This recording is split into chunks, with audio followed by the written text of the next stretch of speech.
So in the last class, we were discussing classes, right?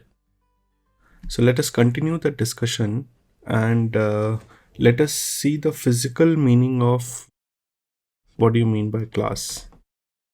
Physical interpretation.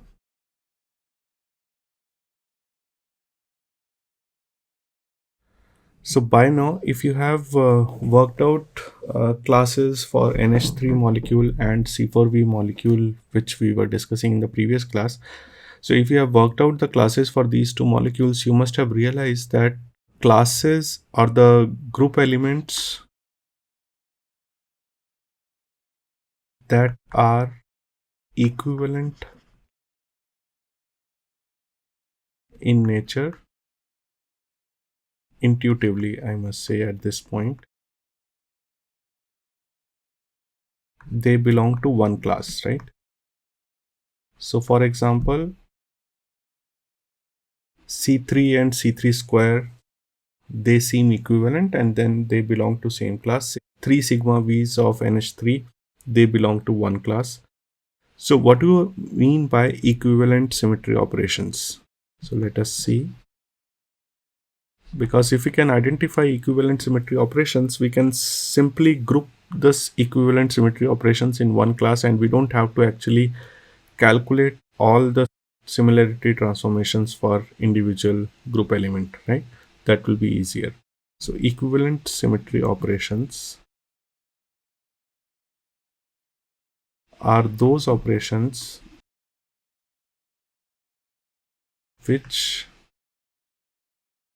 can be transformed.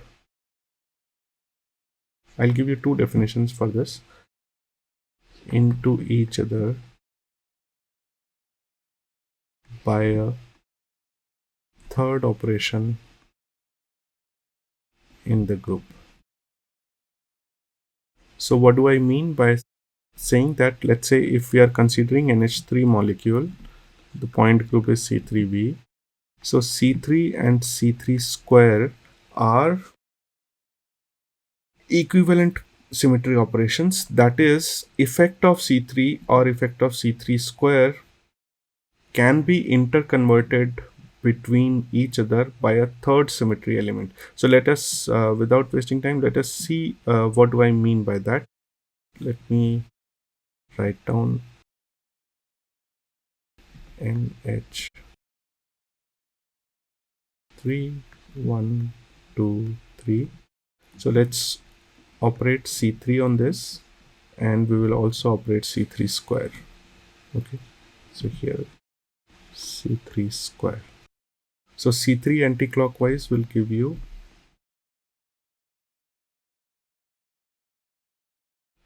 the 3 goes to 1, so 3, 1, 2, and C3 square will give you 3 comes here, right? 3, 2, 1. Now these two operations must be related by a third symmetry element. So let's say if I want to go from here to here, what symmetry operation I can use so that I can call these equivalent. Can you find out one?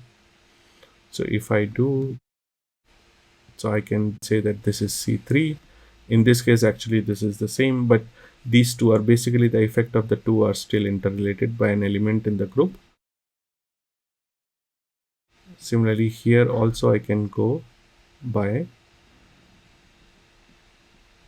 so this will be by C3 square, right? Yeah, and this will be by C3. Right, so idea is basically that the two symmetry operations are equivalent if the result of the two operations can be interconverted into each other. Okay, it can be by a third element or by basically one of the elements of the group. In other words, we can also say that, let me write down the exact definition. Operations in a class can be interconverted by changing the access system. We will see an example of this.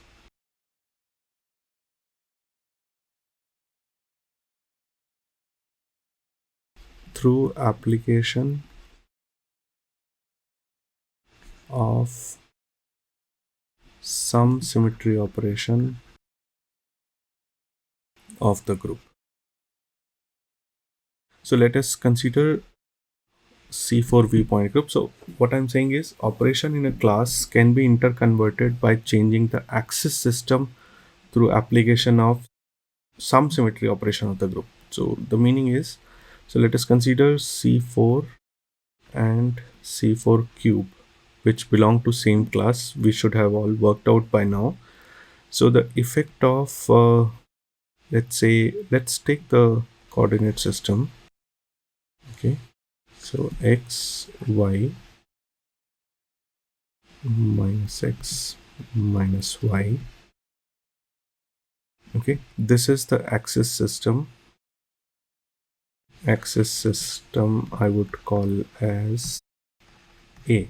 Okay, now if I do a C4 operation onto xy, C4z, my x is along z, right? So what happens to x? X goes to anti-clockwise, so x moves to y and y moves to minus x, right? This is the effect of this particular operation. Now similarly, let's say what is the effect of C4 cube on xy? C4 cube will be 270-degree rotation, right? So x goes to minus y and y goes to x.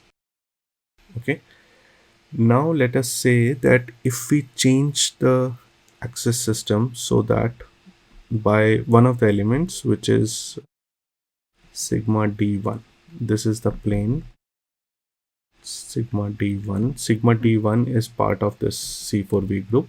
So if we change the axis system, we go to y x minus y minus x, right? Now in this, so let me name it as axis system B. Now in this new axis system, which is obtained by application of one of the group elements, let us apply this C4 operation on xy again. So now if I do onto xy, what do I get? So again I'm doing x anti-clockwise rotation, so x moves to minus y and my y goes to x. Now if I do C4 cube on xy, what do I have? So x moves here, that is y, and y moves to minus x, right? Now you see that the effect of C4 was earlier y minus x, now effect of C4 is minus yx. So the effect of C4 and C4 cube are interconverted by changing the axis system, and the axis system is changed by one of the symmetry elements of the group. So what I'm saying over here is operations in a class can be interconverted. So operations in a class can be interconverted. So operations in the class can be interconverted by changing the axis system from A to B through application of some other symmetry element, which is sigma d1 here. Okay, so this should be very clear. This is the physical significance, because basically what we are trying to say is that when I'm fixing certain elements in a class, that means their effect is interconverted. So it's like changing the axis system and doing the same operation again. So that means, so if C4 is doing certain operation in one axis system, and C4 is doing certain other operation in another axis system, then C4 cube should also give me the same result as the previous axis system or the one of the axis system. So the idea is that if we change the axis system, the two symmetry operations change their result, and then they are called as equivalent symmetry operations, and thus they are classified into same class.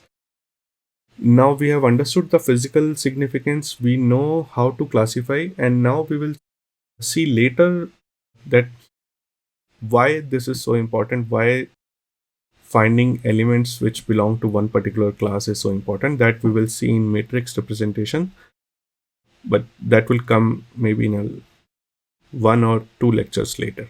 So this finishes the discussion for subgroup and class. The next important topic is matrix representation of symmetry operations. These are operators, so all operators by definition can be written as a matrix representation if we know the proper basis sets. So let's work it out. Let's see. Let us consider coordinate system x, y, z, and let's say how a point x, y, z undergo transformation due to these symmetry operations. So let's first consider for identity E. Okay. So let's say we are trying to find a matrix representation for E. So this is the matrix which we do not know. Okay. This is the matrix. Now initial coordinates of the system are x1, y, or of a point are x1, y1, z1. This is the initial location of the point, and this is the final location, new location we can say. Now new location in case of identity will not be different, right? It will be same as x1, y1, z1 because identity operation does not change anything in the molecule or to the point. So that means E should be a unit matrix of order 3 cross 3, right? So that is very easy to see. Now if we do this multiplication, this is a 3 cross 3 matrix, and if we multiply x1, y1, z1, which is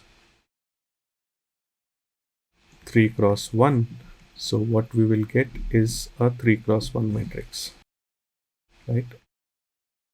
And we all know how to multiply a matrix, right? So x1 multiplies with 1 plus y1 into 0 plus z1 into 0, which will give you first element here x1. Similarly, x1 into 0 plus y1 into 1 plus z1 into 0 will give you y1. x1 into 0 plus y1 into 0 plus z1 into 1 will give you z1. So that's how you will determine matrix representation for E. So let us look at other symmetry operation. Next in the line is, let's start with the easier ones first, and then we will move to the complex ones. So for reflection, let's say sigma. Okay. So again, let's write down the unknown one as question mark. The initial, let's consider this as sigma xy maybe. Okay. We have to consider one plane, so you can consider any plane. So if we have x1, y1, z1, the initial point will move to, because x1 and y1 would be lying on sigma xy, so they will not change their locations, so they will be same.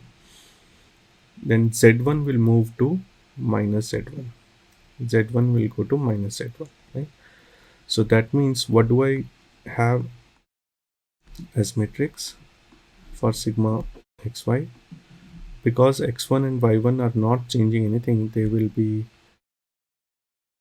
1 and 1 at the diagonal, and since z is going into minus sign, you can write z as negative, right? Similarly, you can write for sigma yz, this will be minus 1 0 0 0 1 0 0 0 1, and for sigma xz, it will be 1 0 0 0 minus 1 0 0 0 1, right? So this is easy to see. Reflection is easy. Now also look at inversion. So in an inversion operation, what happens to x, y, z? I matrix. X goes to minus x, y goes to minus y, z goes to minus z, right? So this implies I matrix is nothing but negative unitary. This should also be very clear. There is no confusion in this, right? So now let us look at where we need to do some calculations for rotation. So let's consider C2Z rotation, where Z is collinear because it will be easier to see. So C2Z rotation on x1, y1, z1 gives rise to, so now x1 will move to x2, y1 will move to y2, z1 will remain at z1. So what do I mean? I mean, if this is x, y, z, and we have a point in plane which is x1, y1, z1, which can be represented like this, then I'm moving to a certain point in space, which is by application of C2z, which is now defined with the coordinate as x2, y2, z1. Okay, my height does not change. So if I'm fixing my z1, I can also reduce this to a 2D problem where I can say that x1 by application of C2z matrix, my x1 y1 is actually changing to x2 y2. So this is only for the solving it a little easily so that we are converting into a 2D problem. So let's see what it means. We have x, y, x1, y1 moves to x2, y2. Let's call this angle as phi and this angle as theta, and let's call the length of this point or distance of this point from origin as r, which remains unchanged because we are only moving in this direction. So this is my rotation, right? So if we want to write now x2 y2 in terms of x1 y1, how do I write? So let's see, x1 can be written as r cos phi and y1 can be written as r sine phi, right? This is the basic trigonometry. Now let's say if we are trying to write x2 in those terms, x2 will be equal to r cos theta plus phi, right? Because that is the total angle, theta plus phi. So x2 can be written as r cos theta plus phi, and y2 can be written as r sine theta plus phi, right? So now let's try to expand this. X2 is nothing but r cos theta cos phi minus, we can say r sine theta sine phi, right? That's my expansion for cos theta plus phi. Okay, so now I know that r cos phi is x1 and r sine phi is y1. So I can write x2 as x1 cos theta minus y1 sine theta. So similarly, if you expand y2 sine theta plus phi, what you will get is x1 sine theta plus y1 cos theta. So now if I write this in matrix form, what do I get? So in matrix form, the above equation can be written as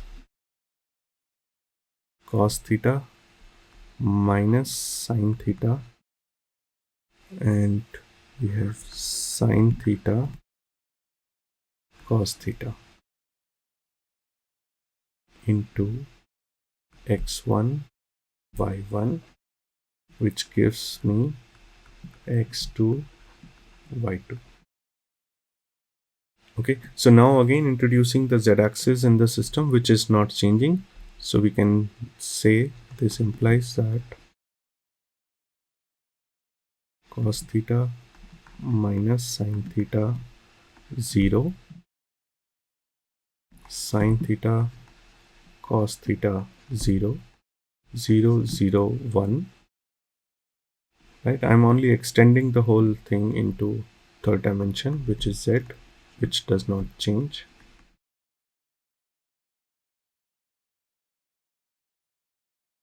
So notice that I'm writing z1 as z1, right? y1 goes to y2, x1 goes to x2, whereas z1 remains as z1.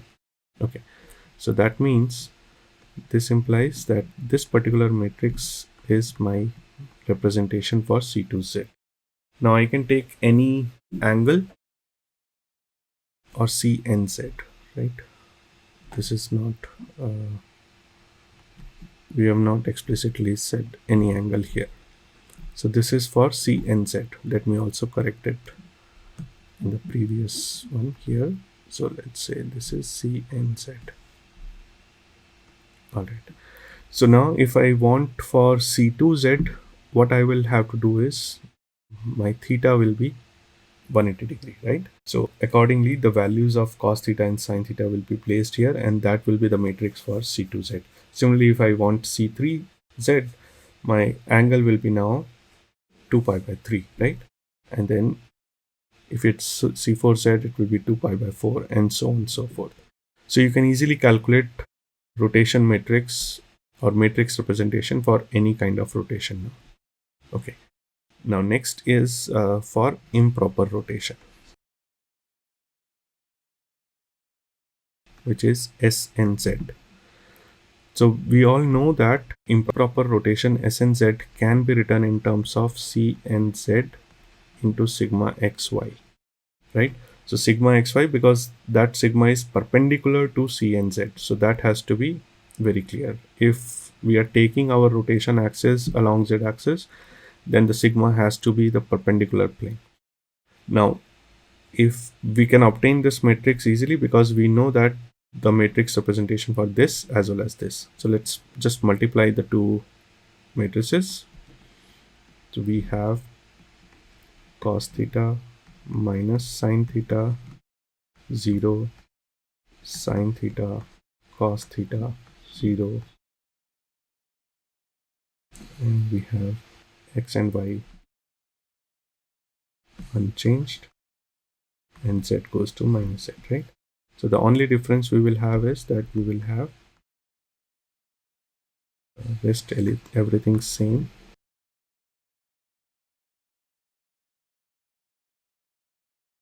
and instead of plus 1 over here, we will have, the only difference is instead of plus 1 over here, we will have minus 1, which defines that now z1 actually goes to minus z1.